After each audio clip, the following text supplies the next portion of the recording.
The whispers started before Nia Carter even entered the church. I heard she's hideous. That's why the veil is so thick. No man would marry her willingly. It's just for the business deal. Poor Mr. Hayes. Imagine having to wake up next to that every morning.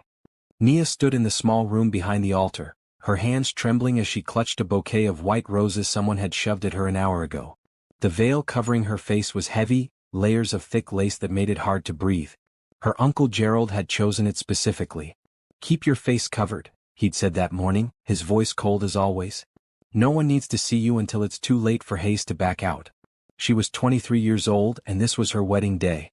She should have felt joy, excitement, hope. Instead, she felt like a piece of furniture being sold to the highest bidder. Through the thin walls, she could hear more voices. Julian Hayes is a good man. He's doing this to save his company and all those jobs.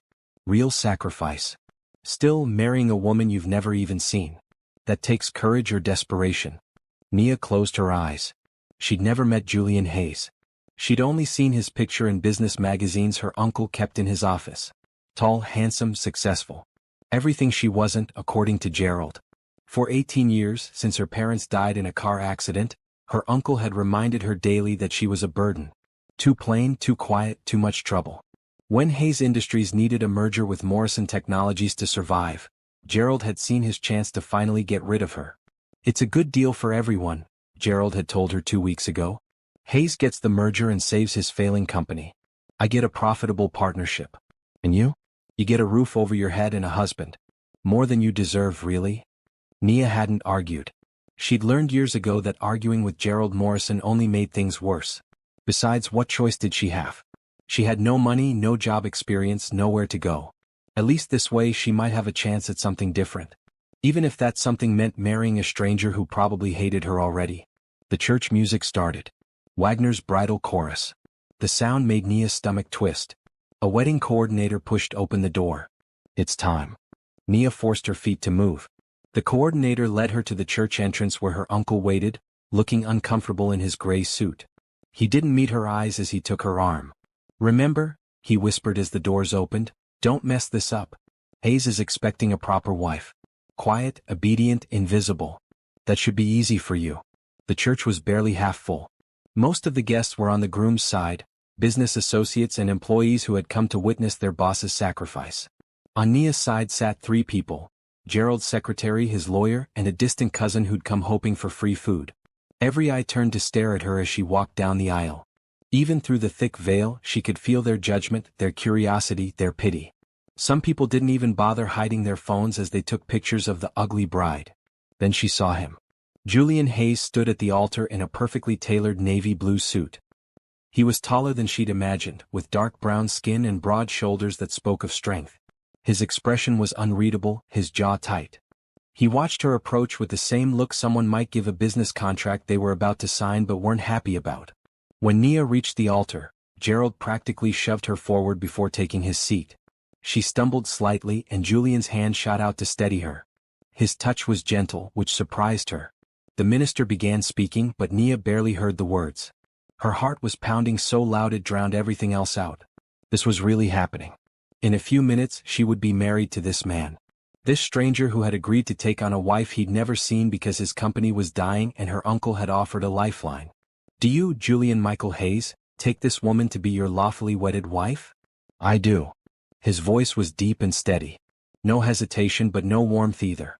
And do you, Nia Elizabeth Carter, take this man to be your lawfully wedded husband? Nia's voice came out as barely a whisper. I do. Then by the power vested in me, I now pronounce you husband and wife. You may kiss the bride. This was the moment Nia had been dreading. Julian would lift her veil, see her face, and realize what a terrible mistake he'd made. She braced herself for the disgust, the anger, the regret. Julian stepped closer. His hands moved to the edges of her veil, and Nia held her breath. She'd been told her whole life that she was nothing special to look at. Plain, Gerald always said. Forgettable. The kind of face that disappeared in a crowd. Julian lifted the veil. And froze. His hands stilled, the veil falling back over her shoulders. His dark eyes widened slightly as they met hers. For a long moment he simply stared at her, his expression shifting through surprise, confusion, and something else Nia couldn't identify. She had warm brown skin, large dark eyes and full lips.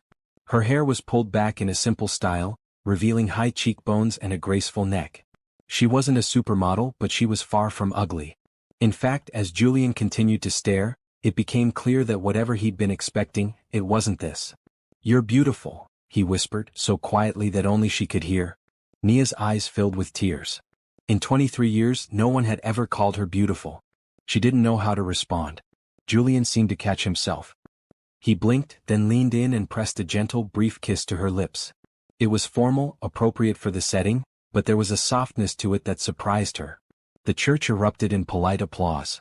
Julian took Nia's hand and led her back down the aisle. His palm was warm against hers, his grip steady.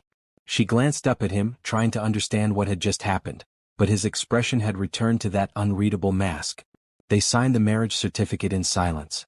Gerald approached with his lawyer, both men grinning like they'd just closed a profitable business deal. Which Nia supposed they had. "Congratulations, Hayes," Gerald said, shaking Julian's hand. "I trust you'll find my niece adequate for your needs. She's been raised to be compliant and undemanding. Won't give you any trouble." Julian's jaw tightened. "Your niece is now my wife. I'll thank you to speak about her with respect." Gerald blinked, taken aback. Of course. Just making sure you understand the arrangement." "The arrangement," Julian said coldly, "is that Nia is my wife. Nothing more needs to be understood." He turned to Nia and offered his arm. "Shall we go?" Nia nodded, not trusting her voice. As they walked toward the church exit, she could still hear the whispers following them. "Did you see his face when he lifted that veil?" He looked shocked. "Poor man. At least the business deal is solid." Outside, a black car waited. Julian opened the door for Nia, and she slid inside, grateful to escape the staring eyes. He joined her in the back seat and the driver pulled away from the church. They sat in silence for several minutes. Nia stared out the window, watching the city pass by. She was married now. Mrs. Nia Hayes. It didn't feel real. "I need to apologize," Julian said suddenly. Nia turned to look at him. "For what?" "For everything. For this whole situation." He ran a hand over his face, looking tired. "You deserve better than this. A real wedding with people who care about you. A husband who married you for love, not a business merger. I'm sorry this is what your life has become." His words were kind, but they made Nia's chest ache. "You don't need to apologize. You're saving your company. 800 people get to keep their jobs because of this marriage. That matters more than a fancy wedding." Julian studied her for a moment. "Your uncle said you'd be compliant and undemanding. I'm starting to think he doesn't know you at all." "He doesn't," Nia admitted. "But then nobody really does." The car turned onto a long driveway lined with trees. At the end stood a massive house, modern and beautiful with huge windows and clean lines. Nia had known Julian was wealthy, but seeing this mansion made her realize just how different their worlds were. "This is home," Julian said as the car stopped. "You're home now too." A woman in her 50s stood at the front door, wiping her hands on an apron. She had kind eyes and graying hair pulled back in a bun. When Julian and Nia got out of the car, she hurried down the steps. Welcome," she said warmly. "I'm Mrs. Rodriguez. I manage the house. And you must be Mrs. Hayes." The name sounded strange to Nia's ears. Mrs. Hayes. That was her now. "It's nice to meet you," Nia said softly. Mrs. Rodriguez beamed. "Oh, you have lovely manners. Mr. Hayes, your bride is beautiful." Those rumors were complete nonsense. Julian's expression darkened. "What rumors?" Mrs. Rodriguez looked flustered. "Oh, just silly gossip. Some of the business associates were saying." "Well, never mind what they were saying. They were wrong, that's what matters." Julian turned to Nia. "What exactly did your uncle tell people about you?" Nia looked away. "He told everyone I was unattractive. That no man would want to marry me willingly. He said it was better if you didn't see me before the wedding because you might back out of the deal." Julian's hands clenched into fists at his sides. "That man is—" He stopped himself, clearly trying to control his anger. "You didn't deserve that treatment." "It's fine," Nia said, though it wasn't. It had never been fine. "I'm used to it." "Well, you shouldn't have to be used to it," Julian said firmly. "You're my wife now. Things are going to be different."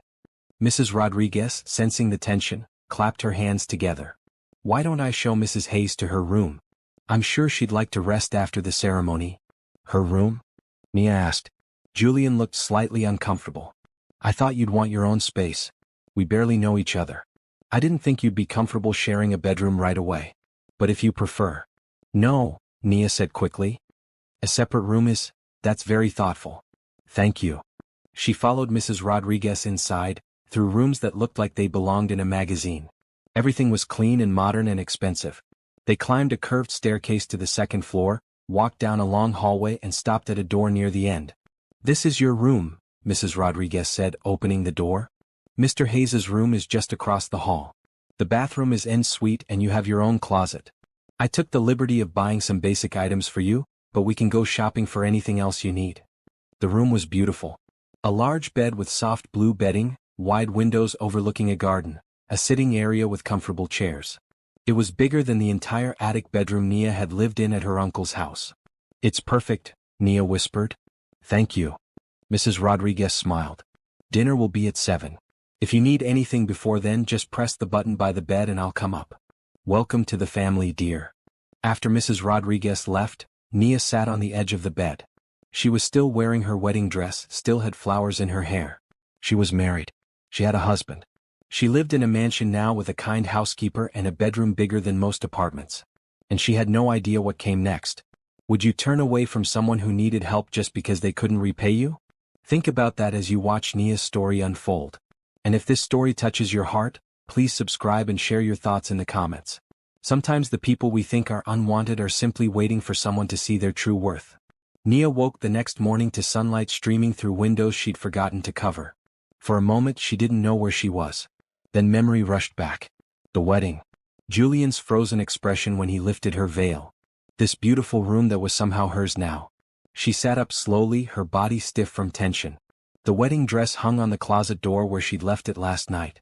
She'd been too tired and overwhelmed to put it away properly.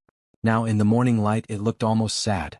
A symbol of a marriage that wasn't really a marriage at all. A knock on the door made her jump. Mrs. Hayes? Are you awake? Mrs. Rodriguez's voice was gentle through the door. Yes, come in. Mrs. Rodriguez entered carrying a tray with breakfast.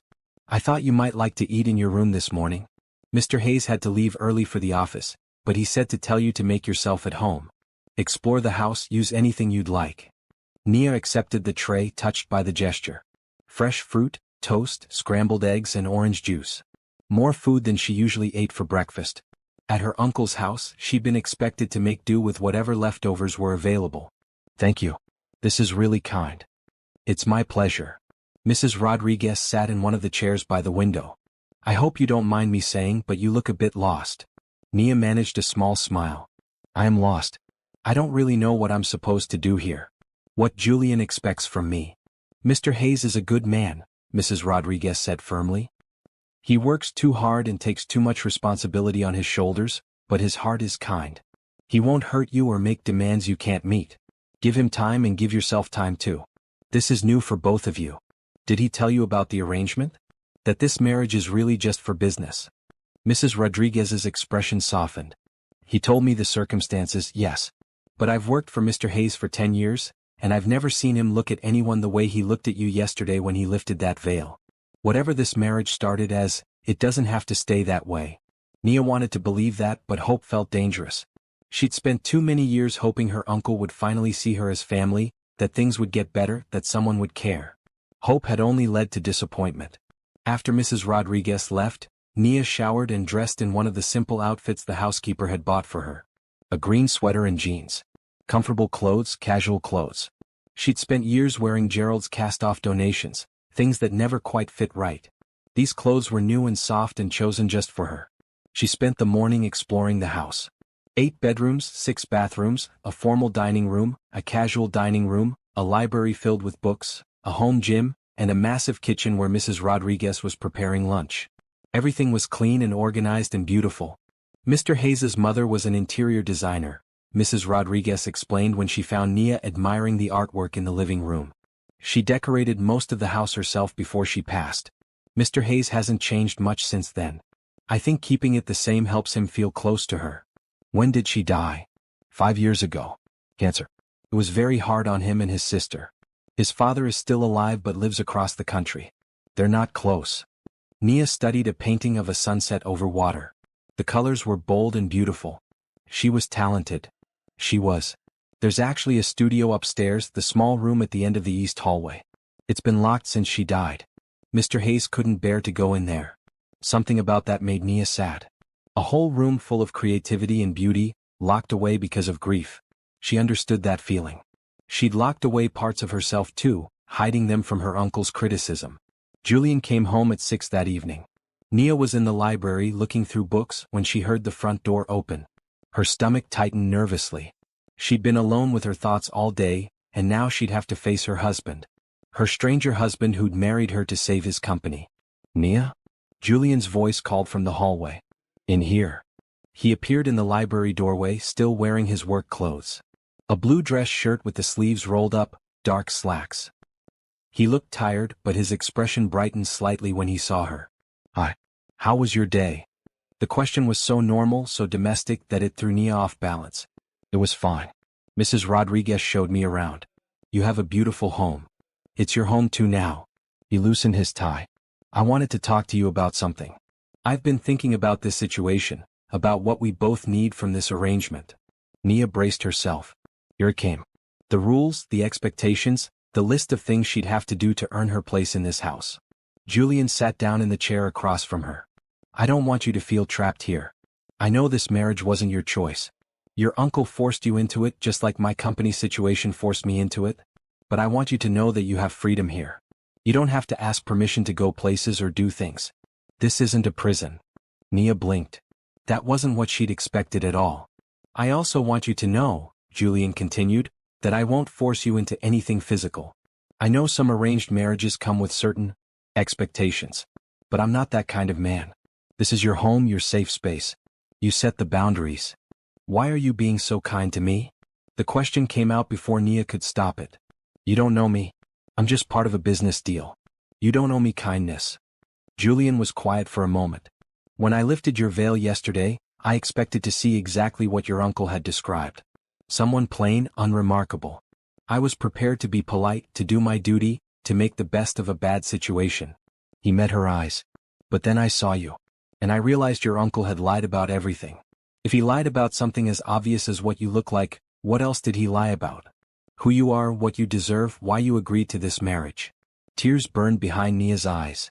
She looked away, not wanting him to see how much his words affected her. "You asked me why I'm being kind," Julian said softly. "The truth is, I don't think anyone has been kind to you in a very long time. And that's not right. You deserve better." Nia wiped at her eyes. "I don't know how to do this. How to be a wife. How to live in a place like this. I don't know what you need from me. I don't need anything from you except honesty. If you're unhappy, tell me. If you need something, tell me.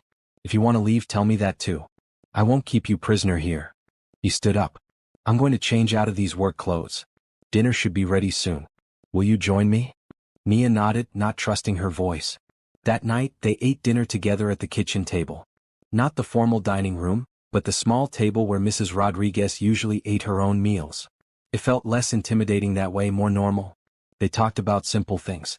Julian asked about her day, told her about his work. He explained that his company created software for hospitals, systems that helped doctors keep track of patient information and made healthcare more efficient. The merger with Gerald's company would give them access to new technology and funding they desperately needed. 800 people work for me," Julian said. "Some of them have been with the company since the beginning. They have families, mortgages, kids in college. When the company started failing, I knew I had to do whatever it took to save their jobs. Even if that meant marrying a stranger," Nia finished. "Yes. I'm not proud of it. It feels wrong using marriage as a business transaction. But I didn't see another choice. I understand. My uncle has spent years reminding me that I'm a burden. That I cost him money and gave him nothing in return. When he told me about this marriage, he made it clear that I should be grateful someone was willing to take me. That this was the best offer I'd ever get." Julian's expression darkened. "Your uncle is a cruel man. He's the only family I have." "No," Julian said firmly. "He was the only family you had. That's changed now." After dinner, Nia helped Mrs. Rodriguez clean up despite the housekeeper's protests. Then she went upstairs to her room. She could hear Julian moving around in his room across the hall, getting ready for bed. The sounds were strange and intimate. She was used to silence, to being alone. Now there was someone else just a few feet away. She lay in bed staring at the ceiling. Tomorrow would be her first full day as Mrs. Hayes. She still didn't know what that meant, what her life would look like now. But for the first time in years she felt something other than dread about the future. She felt hope. And even though hope was dangerous, even though it had hurt her before, she let herself hold on to it. Just for tonight. The first week of marriage passed in a strange routine. Julian left for work early each morning and returned late each evening. They ate dinner together, made polite conversation, then retreated to their separate rooms. It was civil, comfortable even, but distant. Nia spent her days exploring the house and reading books from the library. Mrs. Rodriguez tried to get her to relax, to treat the mansion like her own home, but Nia couldn't shake the feeling that she was a guest. A temporary visitor who might be asked to leave at any moment. On the 8th day of her marriage, Nia discovered the locked room. She'd been walking down the east hallway when she noticed the door Mrs. Rodriguez had mentioned. Unlike the other doors which were painted white, this one was a warm oak. A small brass lock held it closed. Nia tried the handle, knowing it wouldn't open. Something about that locked door called to her. A room full of art supplies and creativity, sealed away because of pain. She understood that impulse. She'd locked away parts of herself too. The key is in the kitchen, Mrs. Rodriguez said behind her. Nia jumped. Top drawer left side. Mr. Hayes doesn't know I kept it. He told me to throw it away but I couldn't. His mother loved that room. Why did he lock it? Grief makes people do strange things. Some people need to close doors to move forward. But I always thought maybe someday he'd want to open it again. Mrs. Rodriguez smiled gently. Maybe you're the one who should open it. Me? I couldn't. It's not my place. You're his wife. This is your home. That makes it your place. After Mrs. Rodriguez left, Nia stood in front of the locked door for a long time. Finally she went downstairs, found the key and came back. Her hand shook as she inserted it into the lock. The door opened with a soft click. Inside was a beautiful studio. Large windows let in natural light. Easels stood in corners, canvases stacked against walls. Shelves held paints, brushes, pencils and charcoal. A long table was covered in art supplies, everything organized and waiting. Nia stepped inside and felt something shift in her chest. Her mother had painted. Nia barely remembered her, but she had vague memories of sitting in a sunny room while her mother worked on canvases, humming softly. After the accident, Gerald had thrown away all her mother's art supplies. Wasteful hobbies, he'd called them. Nia approached one of the easels. A half-finished painting sat there, a landscape of mountains and sky. Julian's mother had been talented. The brushstrokes were confident, the colors vivid. Without thinking, Nia picked up a brush. Then she set up a blank canvas and began to paint. She lost track of time. The world narrowed to canvas and color, to the feeling of creating something from nothing. She painted without planning, letting instinct guide her. Trees emerged, then a path, then a small figure walking toward light. What are you doing? Nia spun around, nearly dropping the brush. Julian stood in the doorway, his expression unreadable.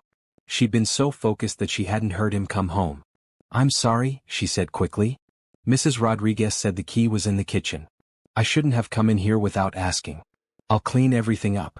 You paint. It wasn't a question. A little. My mother taught me before she died. I haven't done it in years. Gerald said it was a waste of time. Nia set the brush down carefully. I really am sorry. I know this room is private. Julian walked into the studio slowly, looking around at the space he'd locked away 5 years ago. His eyes were sad but not angry. My mother spent hours in here, he said quietly. After she got sick, she couldn't paint anymore. It hurt too much to be in this room and know she'd never finish another canvas. After she died, I couldn't bear to see all her unfinished work. So I locked it away. That must have been incredibly hard. It was. Still is. He moved to stand beside Nia, looking at the canvas she'd been working on. But maybe locking it away wasn't the right choice. Maybe it would have honored her more to keep creating, to keep this space alive. He turned to look at Nia directly. Don't apologize for painting here. I think my mother would have liked knowing someone was using her studio. And your work is beautiful. Nia glanced at the canvas. It was rough, unfinished, but there was something honest about it. It's not very good. It's better than you think. Julian studied the painting for another moment. Why did you stop? After your mother died. Gerald said I needed to focus on practical things. Being useful. Art wasn't useful. Nia's voice was bitter. He threw away all my mother's paintings and supplies. Said they were taking up too much space. Julian's jaw tightened. Your uncle is lucky I need his business partnership, because right now I'd like to tell him exactly what I think of how he treated you. It doesn't matter anymore. It does matter. The way people treat us shapes how we see ourselves. Your uncle spent years telling you that you weren't good enough, that you were a burden. But he was wrong. Julian turned to face her fully. You're talented, Nia. This painting proves it. And even if you weren't, you'd still have value. You'd still deserve kindness and respect. Nia's throat tightened. She'd spent so long believing Gerald's words that hearing the opposite felt surreal. Can I tell you something? Julian asked. Of course. When I agreed to this marriage, I thought I was doing it purely for my company. To save jobs and keep the business alive. That was true, but there was another reason too. He ran a hand through his hair, looking uncomfortable. I was lonely. My mother died, my father moved away, my sister is at college across the country. I threw myself into work because it was easier than dealing with feelings. When your uncle proposed this arrangement, part of me thought maybe having a wife would make the house feel less empty. Did it work? Nia asked softly. Yes, Julian said.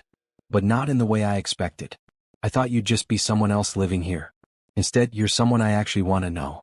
Someone who opens locked doors and creates beauty and doesn't treat marriage like a transaction, even though that's exactly what it is. They stood in the studio, surrounded by his mother's unfinished work and Nia's new beginning. The evening light came through the windows, painting everything golden. Tell me about your company, Nia said. I want to understand what you do. Julian's expression brightened. He started explaining his work, his passion for making healthcare better through technology. As he talked, Nia saw a different side of him. Not the careful, controlled businessman who'd married her out of necessity, but someone who genuinely cared about helping people. What got you interested in healthcare technology? She asked. My mother. When she was sick, the hospital systems were so inefficient. Information got lost, appointments got mixed up, her medical history wasn't available when doctors needed it. I watched her struggle with a broken system and thought there had to be a better way. He looked at the half-finished painting his mother had left behind. I started the company because of her. Every patient whose life gets easier because of our software, that's for her. She'd be proud of you. I hope so. Julian checked his watch. It's late. We should probably eat dinner. But neither of them moved. There was something comfortable about this space, this conversation. It felt real in a way their polite dinners didn't. Can I keep painting here? Nia asked. I'll be careful with everything. I won't move your mother's work. You can do whatever you want with this room, Julian said. Paint, reorganize, finish my mother's canvases if you feel inspired. This studio should be used, not locked away gathering dust. That night at dinner, their conversation flowed more easily. Julian asked about Nia's childhood, the years before the accident. She told him about her parents, the happy memories that had faded but never quite disappeared. He shared stories about his mother, about growing up in this house, about the sister who called him every week from college to complain about homework. You should meet Bria, Julian said. My sister. She's home for break next month. I think you two would get along. Does she know about the arrangement? About why we really got married? She knows it started as business. But she also knows I wouldn't have gone through with it if I didn't think it could become something real. He met Nia's eyes across the table. I'm starting to think it already is. Nia's heart beat faster. She wanted to believe him, wanted to trust that this marriage could become more than a contract. But trust was hard when you'd spent years learning that people always let you down. Still, as she got ready for bed that night, she felt lighter than she had in years. She had a beautiful room, a kind housekeeper, a husband who respected her boundaries and encouraged her art. It wasn't love, not yet, but it was something. It was possibility. And sometimes possibility was enough. 2 weeks into the marriage, Julian came home looking like he'd aged 5 years in one day. His shoulders were tight, his jaw clenched. He barely acknowledged Mrs. Rodriguez as he headed straight for his home office. Nia was in the art studio working on a new painting. She'd spent hours there every day since Julian had given her permission to use it. The act of creating helped quiet her anxious thoughts and made her feel connected to the mother she barely remembered.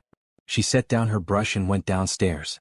Through the closed office door, she could hear Julian on the phone, his voice strained. I understand your concerns, but I need you to give me more time.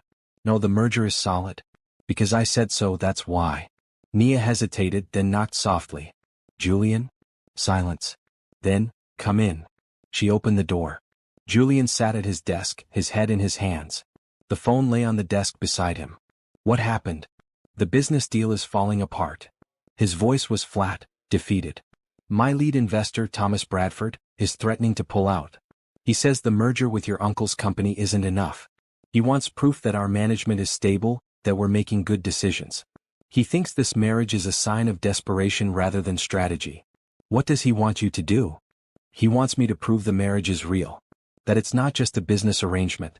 He says if my personal life is a sham, he can't trust my business judgment. Julian laughed bitterly. The irony is that he's right. This marriage did start as a business arrangement. But how do I prove it's becoming something more when I'm not even sure that's true? Nia sat down in the chair across from his desk. What happens if he pulls out? I lose the funding I need to complete the merger. Without that funding, the deal with your uncle falls through. The company goes bankrupt. 800 people lose their jobs. He looked up at her, his eyes tired. Everything I've worked for gone. And it's not just about me. It's about all those families depending on those paychecks. Then we prove the marriage is real. How? We sleep in separate rooms. We barely know each other. Any investigator worth hiring would see through us in minutes. So we change that, Nia said firmly. We spend more time together. We learn about each other. We act like a real married couple. I can't ask you to do that. You didn't sign up for. Yes, I did, Nia interrupted. I married you, Julian. Maybe it started as a business deal, but those 800 people you're trying to protect? They matter. Their families matter. If I can help save their jobs by being a better wife, then that's what I'll do. Julian studied her face. Why would you do this? You don't owe me anything. Maybe not. But I owe myself something. For 18 years I let my uncle make me feel worthless. I let him tell me that I was a burden who gave nothing back. Here's my chance to prove him wrong. Here's my chance to actually help people, to matter. She leaned forward. Let me do this, Julian. Let me help. He was quiet for a long moment. Then he nodded. Okay. But if at any point this becomes too much, you tell me. Deal? Deal. They spent the next 3 days planning. Thomas Bradford was hosting a charity gala on Saturday night. All of Julian's major investors and business partners would be there. It was the perfect opportunity to show that his marriage was genuine. Mrs. Rodriguez took Nia shopping for a dress. They found a beautiful red gown that hugged Nia's curves and made her feel elegant. The color was bold, confident. Everything she'd never been allowed to be at her uncle's house. You look stunning, Mrs. Rodriguez said as Nia tried on the dress. Mr. Hayes won't be able to take his eyes off you. That's kind of the point, Nia said, but her stomach was full of butterflies. This would be her first public appearance as Mrs. Hayes. Everyone would be watching, judging, looking for cracks in the facade. On Saturday evening, Nia stood in front of the mirror in her room, barely recognizing herself. The dress fit perfectly. Mrs. Rodriguez had helped with her hair and makeup, creating a look that was sophisticated but not overdone. A knock on her door. Nia? Are you ready? She opened the door to find Julian in a sharp black suit. His eyes widened when he saw her. You look. He trailed off, seeming at a loss for words. Is it too much? Nia asked nervously. No. It's perfect. You're perfect. He offered his arm. Ready to convince everyone we're madly in love? Nia took his arm, feeling the warmth of him through the fabric of his suit. Ready as I'll ever be. The gala was held at a 5-star hotel downtown. As their car pulled up to the entrance, Nia saw photographers waiting. Her heart raced. Remember, Julian said softly, we're a happy couple. We're in love. We chose each other. Right. We chose each other. He squeezed her hand gently. You can do this. I believe in you. They stepped out of the car into a storm of camera flashes. Julian kept his hand on the small of Nia's back, guiding her through the crowd. People called out questions. Mr. Hayes, is this your new wife? How did you two meet? Any comment on the rumors about your company? Julian smiled but didn't answer, just kept moving forward. Inside the hotel, the ballroom was filled with elegantly dressed people holding champagne glasses and making deals disguised as small talk. Julian, there you are. A tall man with silver hair approached them. His smile was cold. And this must be the mysterious Mrs. Hayes. We've all been curious to meet you. Thomas Bradford, Julian said, his voice careful. This is my wife, Nia. Charming, Bradford said, looking Nia up and down like she was a car he was considering buying. I was beginning to think you didn't exist. Julian has been very protective of you. He's been giving me time to adjust to married life, Nia said smoothly. It's a big change. Indeed. And how did you two meet? The romance must have been quite whirlwind since none of us knew Julian was even dating anyone. This was a test. Nia could feel it. Bradford was looking for inconsistencies, for signs that the marriage was fake. We met through family, Nia said. Julian needed someone who understood the demands of running a business. I understood what it meant to sacrifice for the people you care about. We connected over that. How convenient, Bradford said. And the fact that your uncle's company provided the exact merger Julian needed had nothing to do with it? Of course it did, Julian said before Nia could respond. I'm not going to pretend my professional life and personal life exist in separate bubbles. Nia understood what I was facing. She offered to help. I fell in love with her because she saw past the business pressure to the man underneath. She chose me when she could have walked away. It was a good answer, honest enough to be believable. Bradford's expression didn't change. Well, I suppose we'll see, he said. Actions speak louder than words after all. Enjoy the evening. He walked away. Nia let out a breath she didn't know she'd been holding. That went better than I expected, Julian murmured. He doesn't believe us. Not yet. But he will. They spent the evening working the room. Julian introduced Nia to his business partners, his investors, his employees. With each introduction, Nia felt more confident. She asked questions about people's work, remembered names, made genuine connections. These were good people who cared about Julian's company. They deserved to keep their jobs. And slowly she saw the skepticism in people's eyes fade. They saw how Julian looked at her, how he kept his hand on her back or her arm, how he included her in conversations. They saw how she looked at him with respect and growing affection. It wasn't entirely an act. The more time Nia spent with Julian, the more she genuinely liked him. He was kind, intelligent, passionate about his work. He treated her like an equal, not a possession. He listened when she spoke and valued her opinions. Around 10 o'clock, the band started playing slow music. Couples moved to the dance floor. May I have this dance, Mrs. Hayes?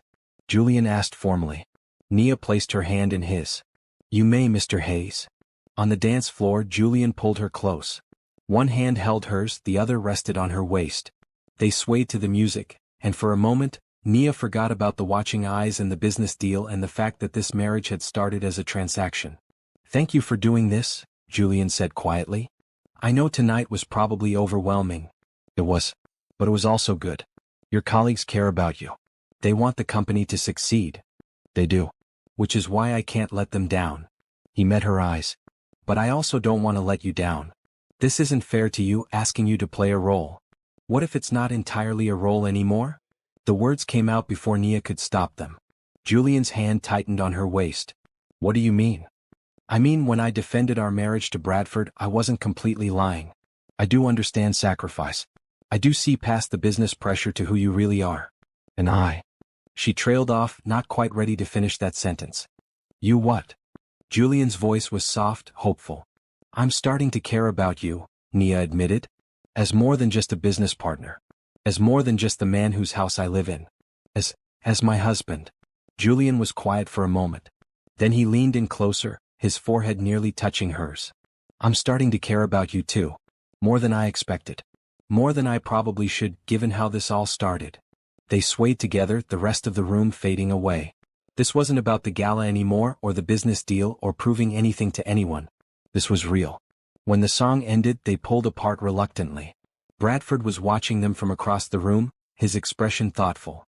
He raised his champagne glass slightly, a gesture that might have been acknowledgement or might have been a challenge. Either way, Nia thought as Julian led her off the dance floor, they'd done what they needed to do. They'd shown everyone that their marriage was real. And the truth was, it was becoming more real every day. The gala changed something between Julian and Nia. They stopped being polite strangers sharing a house and started being something more. Partners. Friends. Maybe even the beginning of what real marriages were supposed to look like. Julian started coming home earlier. Instead of retreating to his office, he'd find Nia in the art studio and watch her paint. Sometimes he'd sit in comfortable silence. Other times they'd talk for hours, sharing stories about their lives, their fears, their dreams. Why software for hospitals? Nia asked one evening as she worked on a painting of the ocean. You could have created any kind of company. Why that specifically? Julian was quiet for a moment. Because healthcare is personal. It's not just about profit or market share. It's about real people in their most vulnerable moments. When my mother was dying, I felt so helpless. I couldn't cure her cancer, couldn't take away her pain. But I thought maybe I could make the system around her better. So that's what I've tried to do. Nia set down her brush. That's beautiful, Julian. She'd be really proud. I hope so. He looked at the painting she was working on. You're getting better. This one is incredible. You're just being nice. I'm being honest. You have real talent, Nia. Have you ever thought about showing your work? Maybe in a gallery? The idea made Nia laugh. Who would want to see my paintings? I would. Mrs. Rodriguez would. Probably a lot of other people too. Julian stood up and came to stand beside her. You've spent so long being told you're not good enough. It's going to take time to believe differently. But I'll keep telling you until you believe it. Their hands were inches apart on the table. Julian moved his hand to cover hers, a simple gesture that sent warmth through Nia's entire body. I'm glad I married you, she said softly. Even though it started the way it did, I'm glad. Me too. The following week, Julian's sister Bria came home for a visit. She was 19 in her second year of college studying art history. When Julian told Nia his sister was coming, Nia felt nervous. This would be her first time meeting Julian's family. What if Bria hated her?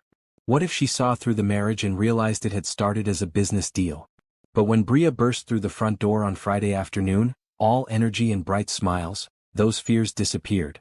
You must be Nia, Bria said, pulling Nia into an unexpected hug. I'm so excited to finally meet you. Julian has told me so much about you.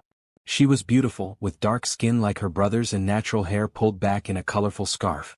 She wore a bright yellow shirt and jeans, and her whole presence seemed to light up the room.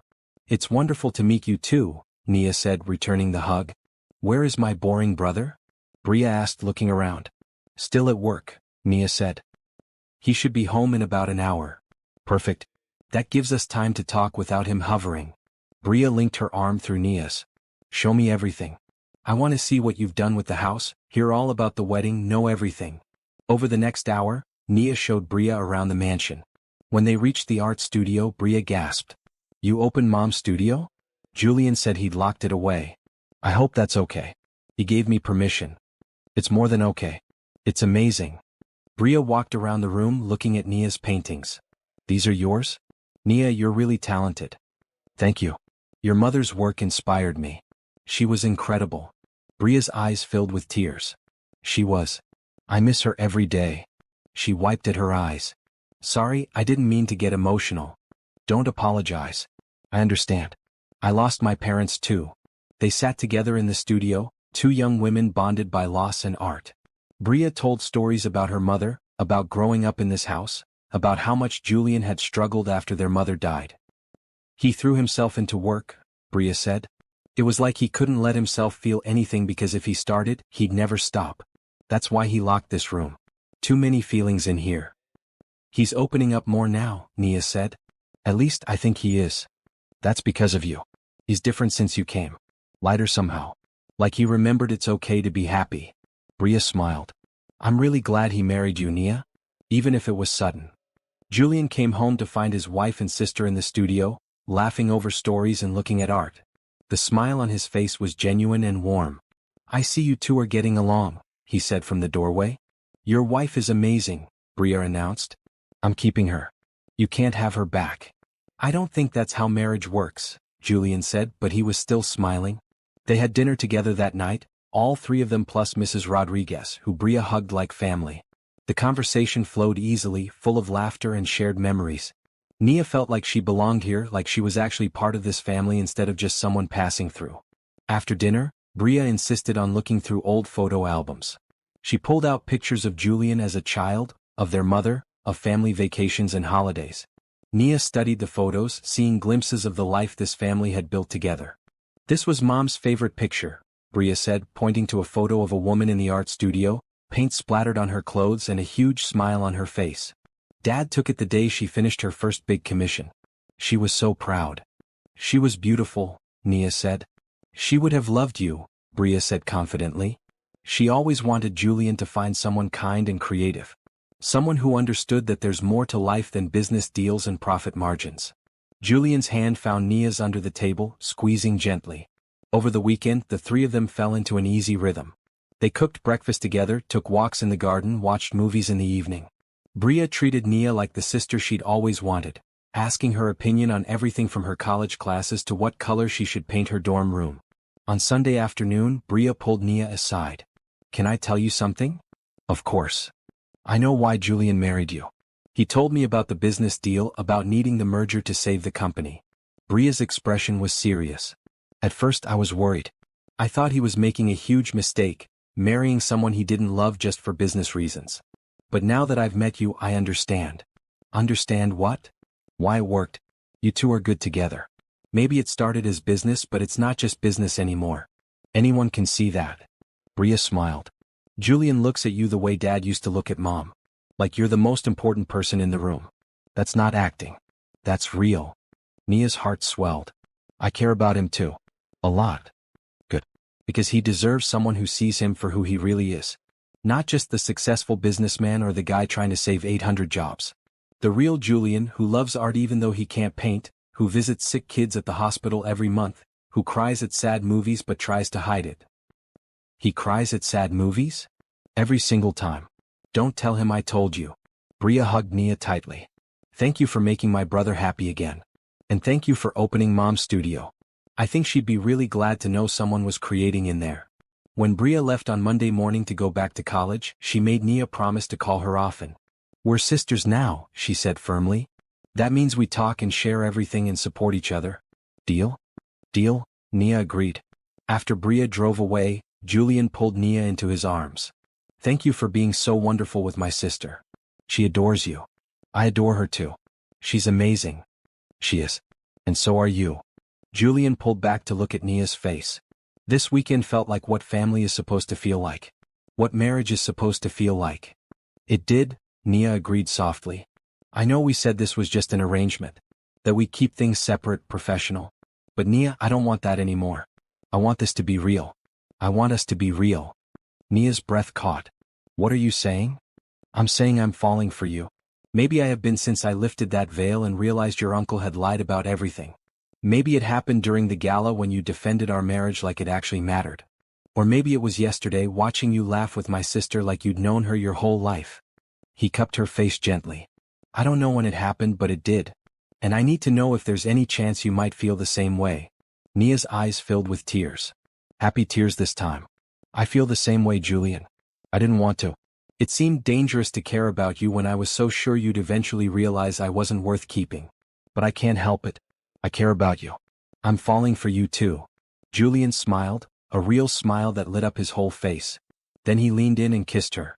Not a formal wedding kiss this time, but something real and warm and full of promise. When they pulled apart, Nia was breathless.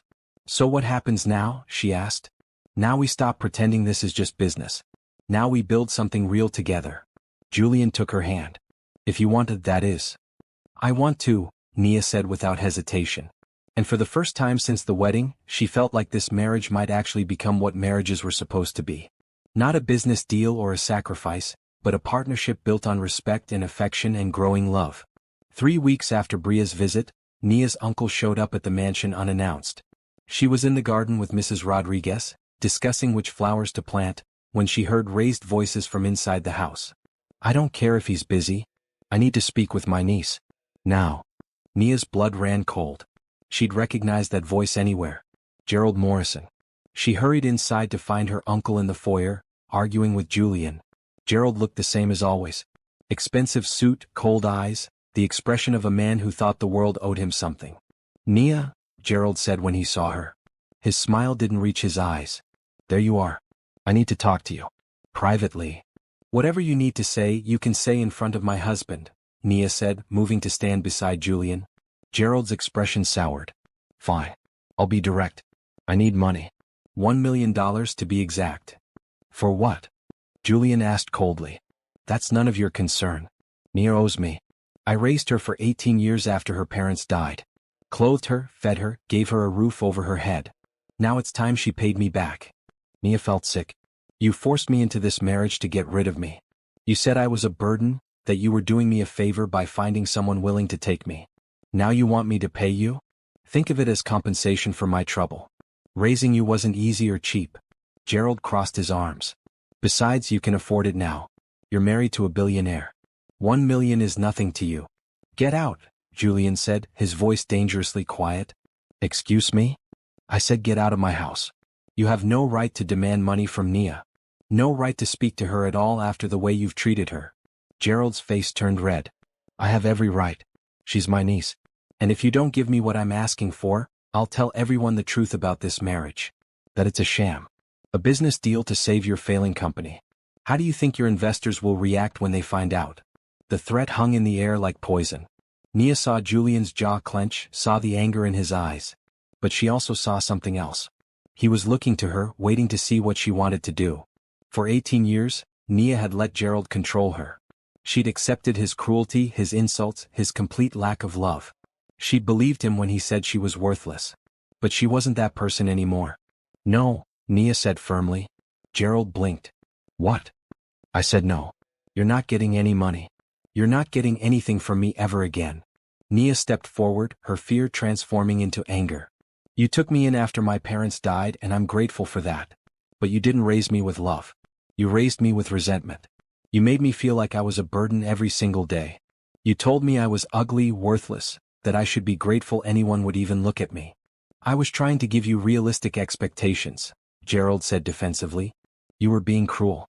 And I let you because I was a child and I had nowhere else to go. But I'm not a child anymore. I'm an adult. I'm married.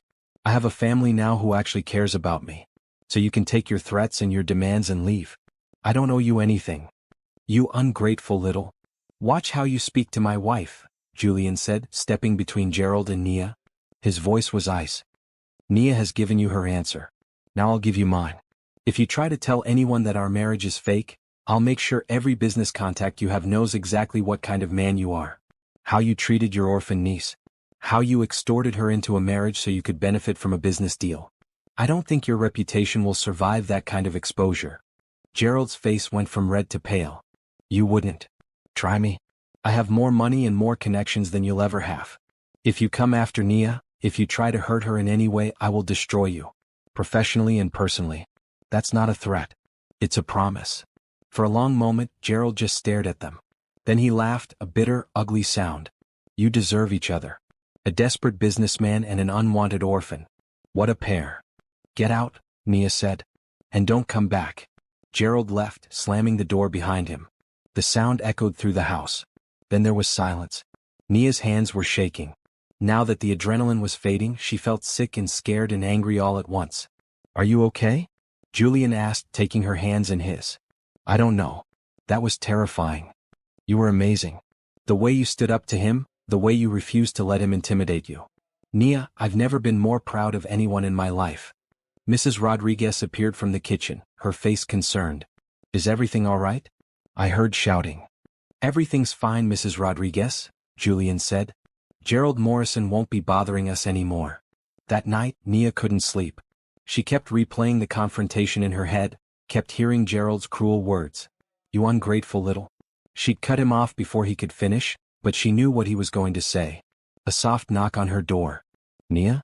Can I come in? Yes. Julian entered, wearing pajama pants and a t-shirt. I saw your light was still on. Are you okay? I keep thinking about what he said. That I'm ungrateful. Julian sat on the edge of her bed. You're not ungrateful. You're strong. There's a difference. I feel guilty. He did take care of me after my parents died. Maybe I do owe him something. No, Julian said firmly. Providing basic care for a child doesn't give someone the right to abuse them emotionally. Nia, your uncle was supposed to love you. Instead, he made you feel worthless. You don't owe him gratitude for that. What if he follows through on his threat? What if he tells everyone about the business arrangement? Then we deal with it. Together. Julian took her hand. But I don't think he will. He has too much to lose. And honestly, even if he does, it doesn't matter anymore. What do you mean? I mean, yes, our marriage started as a business deal. But it's not that anymore. Everyone who saw us at the gala knows that. My sister knows it. Mrs. Rodriguez knows it. Most importantly, we know it. He squeezed her hand. What we have is real, Nia. No one can take that away from us. Nia felt tears sliding down her cheeks. I was so scared he'd ruin everything. That I'd lose this life, lose you. You're not going to lose me. I promise. Julian pulled her into his arms, holding her close. You're stuck with me now, remember? For better or worse, in sickness and health, until death do us part. We made those vows and I meant them. Even though we barely knew each other when we made them? Even though, maybe especially because, we had no reason to make this work except that we both chose to try. That means something. Nia buried her face in his shoulder, breathing in the familiar scent of him. Thank you for defending me. For standing up to Gerald. Always. That's what husbands do. He pulled back to look at her face. Do you want me to stay? Just until you fall asleep? Nia nodded. Please. Julian lay down beside her on top of the covers, keeping a respectful distance but close enough that she could feel his warmth. He held her hand as her breathing slowly steadied and sleep finally came. When she woke in the morning, Julian was gone. But there was a note on her nightstand in his handwriting. Good morning. You're stronger than you know. Today is going to be a good day. Jay. Nia smiled and held the note to her chest. Then she got up, got dressed, and went down to breakfast. Gerald had tried to drag her back into fear and obligation, but she'd refused. She'd chosen herself, chosen her new life, chosen Julian. And that felt like the beginning of something truly good. In the weeks after Gerald's visit, something shifted between Julian and Nia. The wall of politeness that had existed between them crumbled completely. They stopped sleeping in separate rooms. Not because of pressure or obligation, but because neither of them wanted to be apart. It started small. Julian falling asleep on Nia's bed while they talked late into the night. Nia waking up to find him still there, his arm draped protectively over her. Neither of them mentioned it, but the next night, Julian asked, Mind if I stay again? Nia didn't mind at all. They fell into new routines. Morning coffee together while Julian read the news and Nia sketched. Lunches when Julian could get away from the office. Evenings in the art studio where Julian would work on his laptop while Nia painted, both of them comfortable in the shared silence. Tell me something about you that no one else knows, Nia said one evening as she mixed paint colors. Julian looked up from his computer. Like what? Anything. Something real. He thought for a moment. I'm terrified of failing. Not just with the company but with everything. My father always said I was too soft, too emotional to run a business. After my mother died, I pushed myself twice as hard just to prove him wrong. But the fear never goes away. What if he was right? What if I'm not strong enough? Nia set down her brush and came to sit beside him. You're one of the strongest people I know. You saved 800 jobs. You stood up to my uncle. You opened your mother's art studio even though it hurt. That's not weakness, Julian. That's courage. Sometimes I wonder if you see me more clearly than I see myself. Maybe. Or maybe you just need to be kinder to yourself. She kissed his cheek. Your turn. Ask me something. What do you want from life? Not what your uncle wanted for you, not what you think you should want. What do you actually want? Nia was quiet for a long time. No one had ever asked her that before.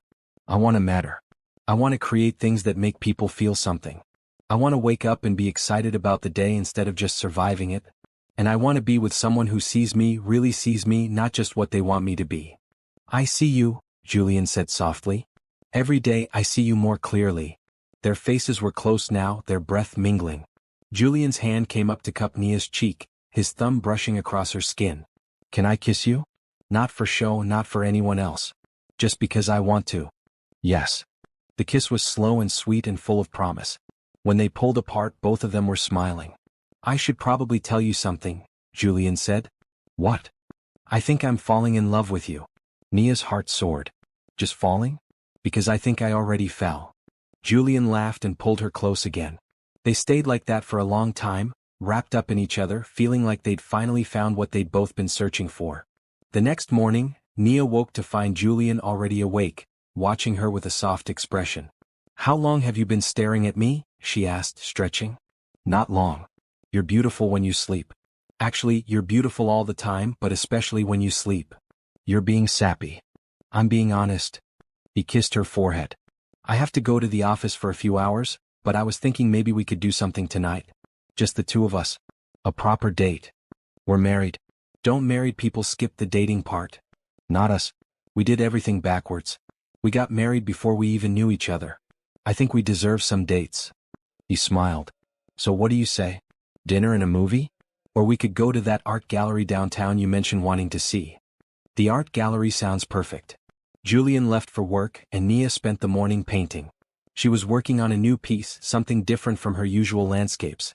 This painting was of two people, their faces close together, surrounded by light.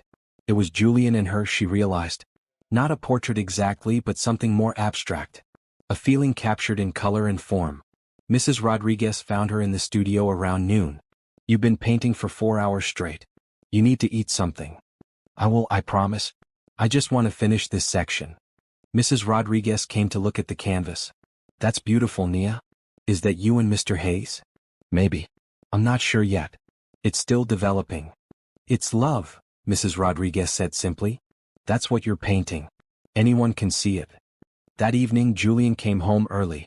He was dressed casually in jeans and a green sweater, looking younger and more relaxed than Nia usually saw him. "Ready for our date?" he asked. They drove to the art gallery downtown. It was a small space, intimate and carefully curated. The current exhibition featured contemporary artists exploring themes of identity and belonging. Nia moved through the space slowly, studying each piece with the intensity of someone who understood the language of art. "What do you think of this one?" Julian asked, stopping in front of a large abstract painting filled with blues and greens. "I think it's about searching for home. See how the colors swirl but never quite settle? Like someone trying to find where they belong." Nia tilted her head. "But maybe I'm reading too much into it." "No, I think you're right. That's exactly what the artist's statement says." Julian pointed to the small placard beside the painting. "You have a gift for seeing what artists are trying to communicate." They spent 2 hours in the gallery discussing each piece, sharing their interpretations. Julian admitted he'd never really understood art before, but Nia's passion was making him see it differently. "It's not about understanding," Nia explained. "It's about feeling. Art is supposed to make you feel something, anything. Joy, sadness, confusion, peace. If it makes you feel, then it's doing its job." "Then you're doing your job," Julian said. "Because your paintings make me feel everything." After the gallery they went to dinner at a small Italian restaurant. Nothing fancy or expensive, just good food and quiet atmosphere. They talked about everything and nothing. Julian told her about the new contract his company had just secured. Nia told him about the painting she was working on. "I've been thinking," Julian said as they shared dessert. "Maybe you should do a show. Display your paintings publicly." "Julian, I'm not a professional artist. I just paint for fun. You paint beautifully. And you deserve to share that with the world." He reached across the table to take her hand. "I know you're scared. I know your uncle spent years telling you that your art was worthless. But he was wrong about everything else, so why would he be right about that? What if people hate it? What if they love it? What if your work touches someone the way art has touched you?" He squeezed her hand. "You'll never know unless you try." Nia considered this. The idea was terrifying but also exciting. "Maybe. Let me think about it. That's all I ask." On the drive home a sudden rainstorm hit. Rain pounded against the windshield, making it nearly impossible to see. Julian pulled over to wait it out. They sat in the parked car listening to the rain drum on the roof.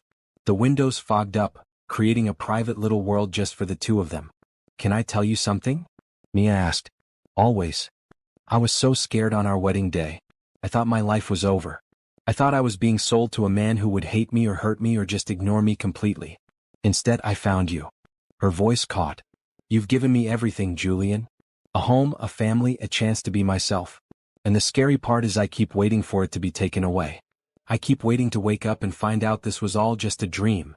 Julian unbuckled his seatbelt and reached for her, pulling her as close as the car's interior would allow. "This is real, Nia. I'm real. What we have is real. And I'm not going anywhere. Promise?" "I promise. Through rainstorms and sunshine, through good days and bad days, through everything. I'm here." Nia kissed him then, pouring all her feelings into it. Love and gratitude and hope and joy.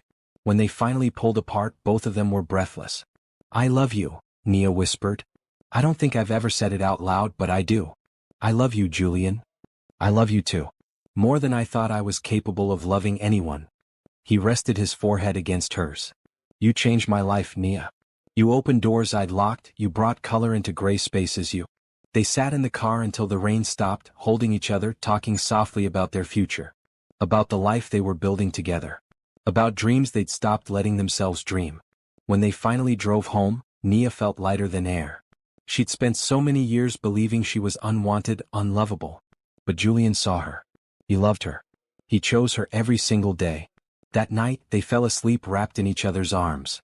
No more separate rooms, no more careful distance. Just two people who'd found each other in the most unexpected way and decided to build something beautiful together. Have you ever held back from sharing your gifts with the world because someone convinced you that you weren't good enough? Nia almost did. But sometimes, love gives us the courage to try. If this story is inspiring you, please hit that subscribe button and let me know in the comments what dream you've been too afraid to chase. Your support helps me create more stories like this. 6 months into their marriage, Julian's company secured the biggest contract in its history. A nationwide hospital network wanted to implement his software across all 500 of their facilities. It was the kind of deal that would transform Hayes Industries from a struggling company to an industry leader. Julian came home that evening looking stunned. "We did it," he said as soon as he walked through the door. "The contract, it's ours. We actually did it." Nia squealed and threw her arms around him. "That's amazing. I'm so proud of you. It's not just me. It's you too." Julian pulled back to look at her face. "Remember 2 months ago when you suggested we expand into educational technology? Partner with medical schools to teach students how to use our systems?" "I remember. That's what sealed the deal." The hospital network loved that idea. They said it showed we were thinking long-term, that we cared about building the next generation of healthcare workers. "Your idea saved us." Nia felt tears sting her eyes. "Really? Really? You're brilliant, Nia. Not just at art but at business too. You see connections other people miss." He kissed her softly. "The board wants to meet you. They want to thank you personally for your contribution." "The board? Julian, I'm not part of the company. I'm just your wife." "You're not just anything. You're my partner in every sense of the word. And it's time everyone knew that." The following week, Hayes Industries held a celebration dinner to announce the new contract. All the major investors and board members would be there, along with key employees. Julian insisted Nia come as his guest of honor. "I'm nervous," Nia admitted as she got dressed for the event. She'd chosen a blue dress, elegant and professional. "Don't be. They're going to love you. Just like I do." Julian adjusted his tie in the mirror. "Besides, you've already met most of them at the gala. They know you." "That was different. I was just arm candy then. Now you're saying I actually contributed to the company's success. What if they think I'm overstepping?" Julian turned to face her fully. "Listen to me. You are not overstepping. You had an idea, you shared it with me, and it worked. That's called being a good partner. And anyone who has a problem with that can take it up with me." The celebration was held at an upscale restaurant downtown. When Julian and Nia arrived, people immediately came over to congratulate them. Thomas Bradford, the investor who'd been so skeptical at the gala, was among the first. "Mrs. Hayes," he said, shaking her hand, "I owe you an apology. I doubted your marriage at first. I thought it was just a business arrangement. But I was clearly wrong. Any woman who can contribute ideas that transform a company while also supporting her husband through a crisis is the real deal." "Thank you, Mr. Bradford. That's very kind. It's honest. Julian is lucky to have you." Throughout the evening, people approached Nia to thank her. Employees who'd feared losing their jobs told her how grateful they were. Board members asked her opinion on other potential expansions. Investors wanted to know if she'd considered consulting for other companies. "You could have a career in business strategy," one board member said. "You have a natural talent for seeing opportunities." Nia had never considered that possibility. She'd spent so long believing she had nothing to offer that the idea of being valuable in a professional capacity felt foreign. When it was time for speeches, Julian stood at the front of the room. "I want to thank everyone for being here tonight. This contract represents years of hard work, sacrifice, and dedication. It represents 800 people who believed in this company even when things looked hopeless." The crowd applauded. "But I need to give credit where it's due," Julian continued. "My wife, Nia Hayes, suggested the educational technology partnership that sealed this deal. She saw what I'd been too close to see, that our value isn't just in what we provide now but in how we prepare for the future. This success is as much hers as it is mine." More applause. Julian gestured for Nia to join him at the front. She walked up, her heart pounding. "When I married Nia 6 months ago," Julian said, "I thought I was just saving my company. I had no idea I was gaining the best partner I could ever ask for. She's made me better, made this company better, and made all of our lives better. So this celebration isn't just about a contract. It's about the people who make success possible. Thank you, Nia. For everything." He kissed her in front of everyone. The room erupted in cheers and applause. Nia felt tears streaming down her face, but they were happy tears. Tears of joy and pride and belonging. After the speeches, Julian's CFO approached them. "Mrs. Hayes, I have a proposition for you. We're looking for someone to head our Community Outreach and Educational Partnerships division. It would involve working with medical schools, hospitals, and training programs. Based on your idea and your obvious passion for helping people, I think you'd be perfect for it." Nia was speechless. "I don't have any formal business experience. You have something better. Vision and heart. We can teach you the technical aspects. The rest you already have." The CFO smiled. "Think about it. No pressure, but the position is yours if you want it." On the drive home, Nia was quiet. "What are you thinking?" Julian asked. "I'm thinking that 6 months ago, I was living in my uncle's attic, believing I was worthless. Now I'm being offered a job at a major company. It doesn't feel real." "It's real. And you deserve it." Julian glanced at her. "Are you going to take the job?" "I don't know. Part of me wants to. But part of me is scared I'll fail. Failure is always a possibility. But so is success. And you'll never know unless you try." He reached over to take her hand. "Whatever you decide, I support you. If you want to focus on your art, do that. If you want to work at the company, do that. If you want to do both, do that. This is your life, Nia. You get to choose." Nia squeezed his hand. "I think I want to try. The job, I mean. It sounds exciting and scary and exactly the kind of challenge I need." "Then you'll be amazing at it." That night, lying in bed together, Nia marveled at how much her life had changed. She had a husband who loved her, a family who supported her, a career opportunity that excited her, and art that fulfilled her. Everything she'd thought was impossible had become reality. "Julian," she whispered in the darkness. "Oh, thank you. For seeing me when I couldn't see myself. For believing in me when I'd stopped believing. For giving me a chance to become who I was meant to be." Julian pulled her closer. "You did that yourself, Nia. I just got to watch." "We did it together," Nia corrected. "Like everything else." "Like everything else," Julian agreed. And in that moment, Nia knew with absolute certainty that this marriage, which had started as a business transaction between strangers, had become the greatest blessing of her life. She'd been the bride no one wanted. But Julian had wanted her, had chosen her, had loved her. And that made all the difference. 3 months after taking the job at Hayes Industries, Nia was thriving. She'd thrown herself into building the Educational Partnerships division, connecting with medical schools across the country. Her natural empathy and creative problem-solving made her excellent at the work. Students and professors alike responded to her genuine passion for improving healthcare education. It was a Thursday afternoon when Bria called, crying so hard Nia could barely understand her. "Slow down, Bria. What's wrong?" "I got accepted to the Advanced Art program at the Boston Institute. It's the best program in the country. But I have to do an interview next week and I'm terrified. What if I freeze? What if they realize I'm not good enough? What if I mess up this chance?" Nia's heart ached for Julian's sister. She remembered that fear, that certainty that you weren't good enough. "Bria, listen to me. You are talented and smart and more than qualified for that program. This fear you're feeling? It's normal. But it's not true." "How do you know?" "Because I felt the same way when I started working at the company. I was convinced I'd fail, that everyone would realize I didn't belong there. But you know what? I did belong. And so do you." Nia paused. "When's your interview?" "Tuesday at 2 o'clock. Then I'm coming to help you prepare. I'll fly up this weekend and we'll practice together. By the time Tuesday comes, you'll be ready." "You do that for me?" "Of course. You're my sister." When Nia told Julian about the plan, he immediately supported it. "Go. Bria needs you. And honestly, I think you need this too. You've been working so hard.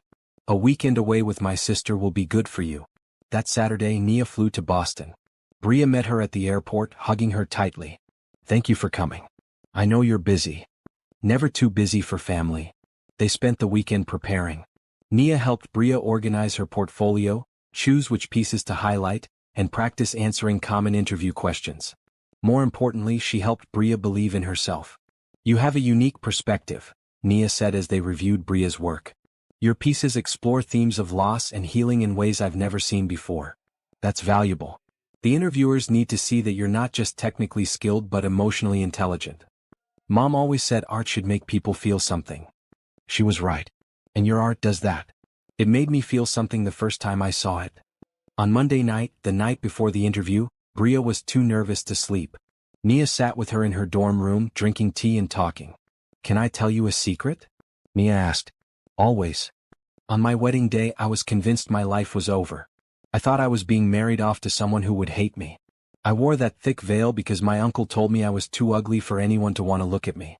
I believed him. Bria's eyes filled with tears. That's horrible. It was. But then Julian lifted the veil and instead of disgust I saw surprise. Later, I learned he'd expected someone plain and unremarkable because that's what Gerald had told him. When he saw me, he realized Gerald had lied about everything. Nia took Bria's hand.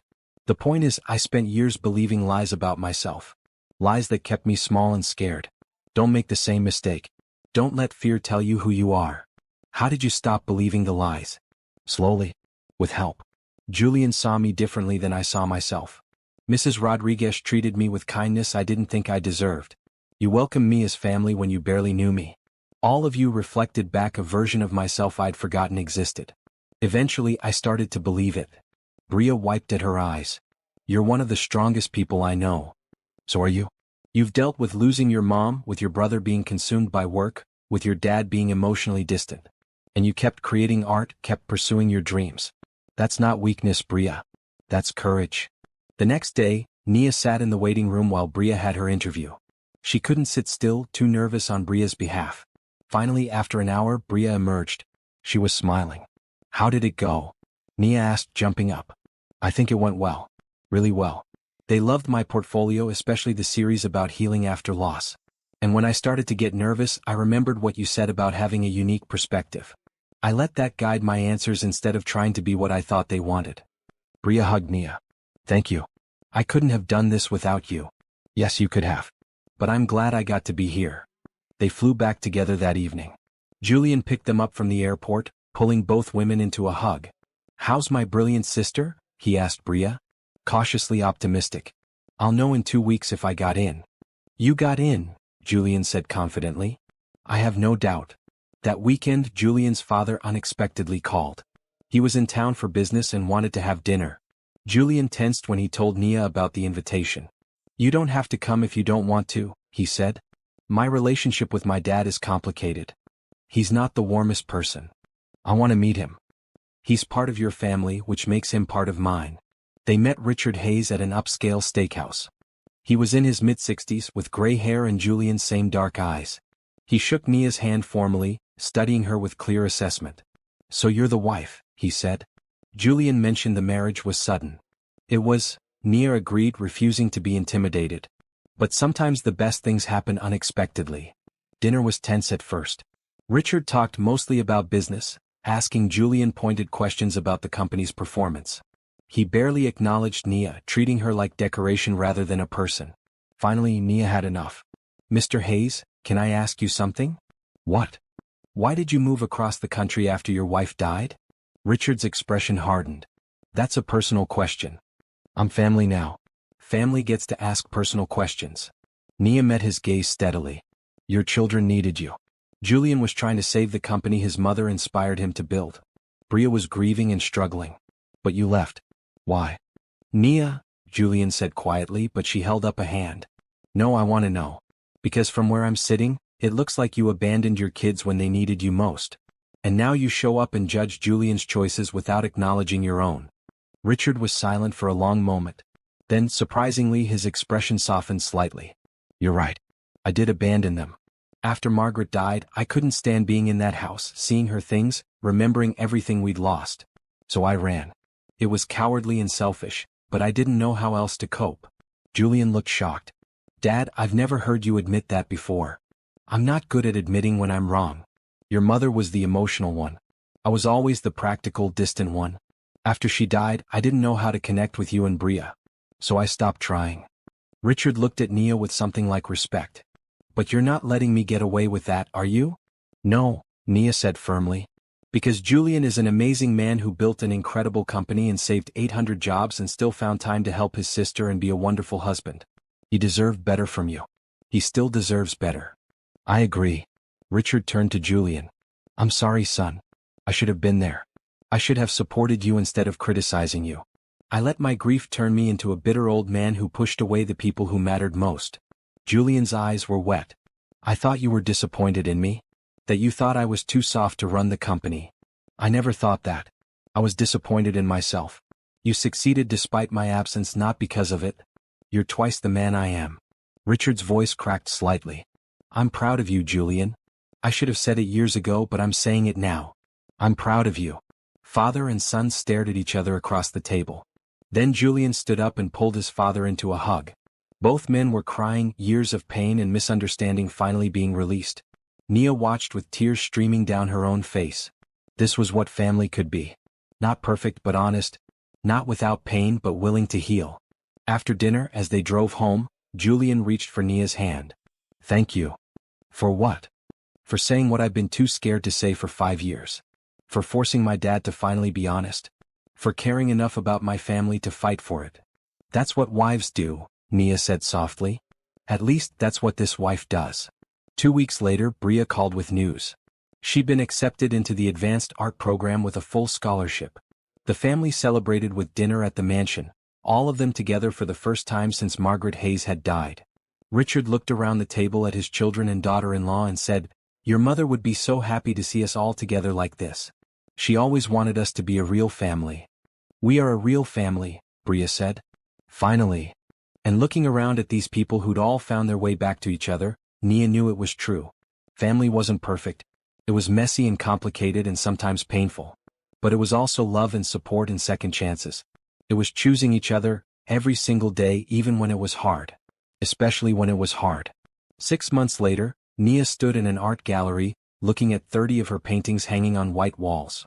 The exhibition was titled Finding Home, and it chronicled her journey from loneliness to belonging through color and canvas.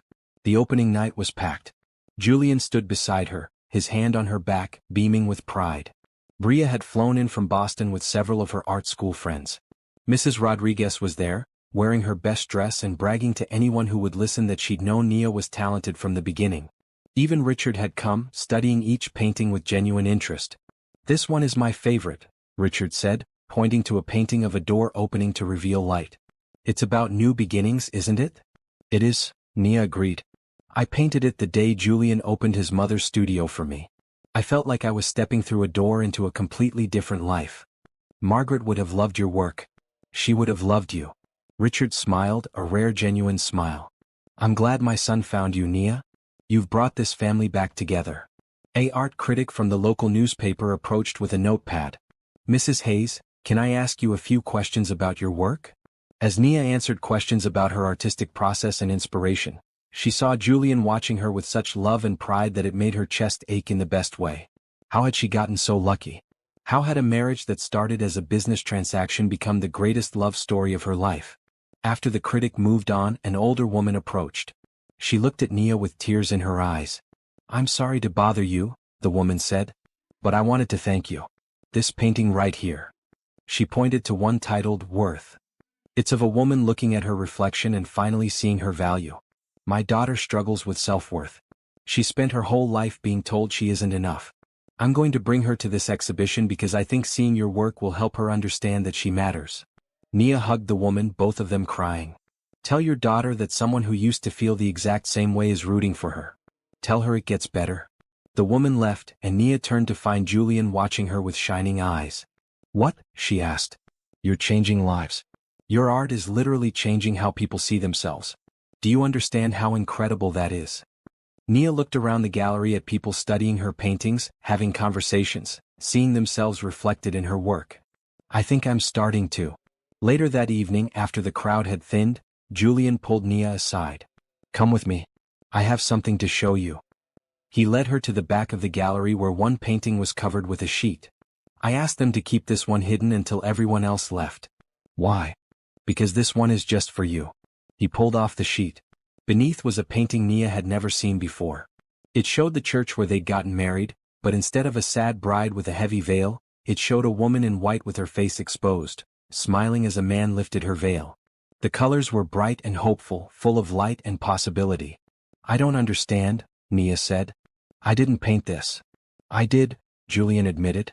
Well, I tried to. I asked Bria for help and she walked me through it. It's not very good. It's beautiful, Nia whispered. It's how I wish our wedding day had gone.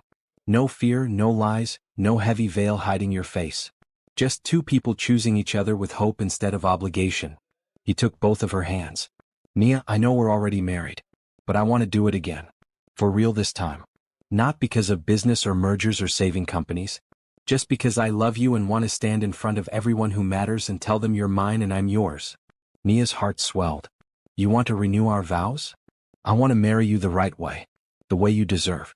With people who love you watching, with vows we write ourselves, with joy instead of dread. He reached into his pocket and pulled out a small box. Nia Carter Hayes, will you marry me again? Inside the box was a beautiful ring, nothing like the simple band he'd given her at their first wedding. This ring had a sapphire surrounded by small diamonds, unique and perfect. Yes, Nia said through tears. Yes, absolutely yes. Julian slipped the ring onto her finger and kissed her deeply. When they pulled apart, Bria was standing nearby, filming on her phone and crying happy tears. I got the whole thing, she said. This is going to be the best wedding video ever. They planned the vow renewal for 2 months later. This time, Nia got to choose everything. Her dress, the flowers, the location, the guest list. She chose the garden at the mansion, the same place she'd walked with Julian on their early dates. She chose a simple white dress without a veil. She invited everyone who had helped her find herself. Mrs. Rodriguez, the team from work, Bria's art school friends, even the woman from the gallery whose daughter had connected with her art. Gerald Morrison was not invited. On the day of the ceremony, Nia stood in her room getting ready. Bria was helping her with her hair, chattering excitedly about the program at Boston and her new boyfriend who understood her passion for art. Are you nervous? Bria asked. No, Nia said and meant it. The first time I got married, I was terrified. Today I'm just happy. Mrs. Rodriguez came in wearing a beautiful purple dress. You look perfect, dear. Like a real bride this time. I was a real bride last time too. I just didn't know it yet. When the music started, Nia walked down the garden path alone. Not because she didn't have anyone to give her away, but because she was giving herself. She'd been given away once already, like property, like something unwanted. This time she was choosing. She was walking toward Julian of her own free will, because she loved him and wanted to spend her life with him. Julian waited at the end of the path, wearing a navy blue suit that matched his eyes. When he saw her, his face lit up with pure joy. No hesitation, no uncertainty. Just love. Hi, she said when she reached him. Hi, he said back, his voice thick with emotion. You're beautiful. So are you. The minister smiled. Julian and Nia have chosen to write their own vows. Julian? Julian took both of Nia's hands. When I married you the first time, I thought I was making a sacrifice. I thought I was giving up my chance at real love to save my company. I was so wrong. Nia, you are not a sacrifice. You're a gift. You took a man who'd locked away his heart and taught him how to feel again. You took a house that felt empty and made it a home. You took a family that was falling apart and pulled us back together. You saw value in yourself when the rest of the world couldn't, and you helped me see my own value too. I promise to spend every day of the rest of my life proving that you made the right choice. I promise to see you, support you, and love you exactly as you are. You are not the bride no one wanted. You're the wife everyone should hope to have. Nia was crying. Julian, when we got married the first time, I thought I was worthless. I thought no one could ever really want me. Then you lifted my veil and looked at me like I was something precious. Like I mattered. You were kind when you had no reason to be. You were patient when I was scared. You believed in me when I couldn't believe in myself. You didn't just give me a home. You gave me back myself. I promise to be your partner in everything. To celebrate your victories and support you through challenges. To keep opening locked doors both literally and emotionally. And to love you with everything I have for as long as I live. You saved 800 jobs when you married me. But you saved me too. The minister wiped at his own eyes. By the power vested in me, and by the love so clearly shared between you, I pronounce you husband and wife. Again. Julian, you may kiss your bride.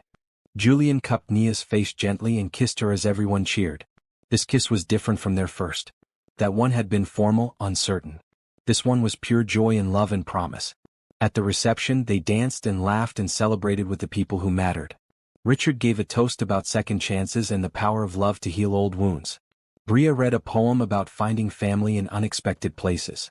Mrs. Rodriguez cried happy tears and told everyone that she'd known from the beginning these two were meant for each other. As the sun set over the garden, painting everything in shades of gold and pink, Julian and Nia stood together watching their friends and family celebrate. Happy? Julian asked, wrapping his arms around her from behind.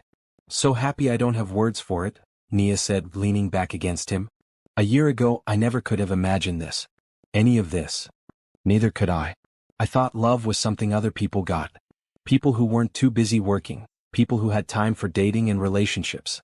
I never thought I'd find someone who understood me completely. Someone who made me want to be better, do better. Nia turned in his arms to face him. You know what the craziest part is? If my uncle hadn't forced me into that marriage, if your company hadn't been failing, if everything hadn't gone wrong at exactly the right time, we never would have met. So maybe things didn't go wrong. Maybe they went exactly the way they were supposed to. Julian kissed her forehead. I don't believe in fate usually. But meeting you makes me think maybe some things are meant to be. Mrs. Hayes, someone called. Nia turned to see the art critic from her exhibition. I wanted to let you know, your show has been so successful that we're extending it another month. And I've had 3 other galleries call asking to host your work next. Really? Nia felt dizzy with the news. Really? Your voice as an artist is important. People need to see your work. The critic smiled. Congratulations on the vow renewal, by the way. Your story is as beautiful as your art. After the critic left, Nia looked up at Julian. 3 galleries want my work. Of course they do. You're brilliant. He spun her around, both of them laughing. I'm married to a successful artist and a community outreach director. I'm the luckiest man alive. I'm pretty lucky too, Nia said. Later that night, after all the guests had left and the garden had been cleaned up, Julian and Nia sat on the back porch watching the stars.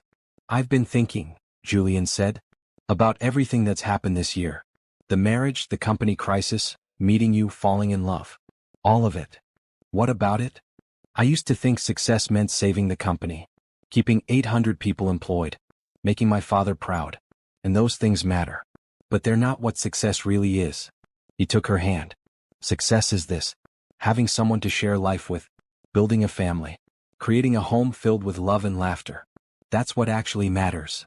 You sound like an artist, Nia teased. All philosophical and emotional.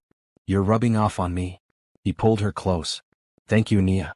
For saying yes to that first marriage even though you were terrified. For giving me a chance even though I didn't deserve one. For loving me back. Thank you for everything. Thank you for seeing me. Really seeing me. Not the person my uncle said I was, but who I actually am.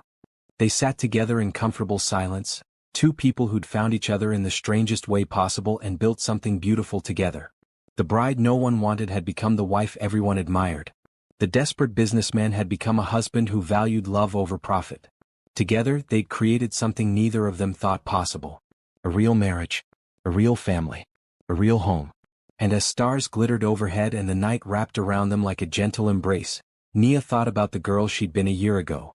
Scared, beaten down, convinced she had nothing to offer the world. She wished she could go back and tell that girl the truth. You are not unwanted.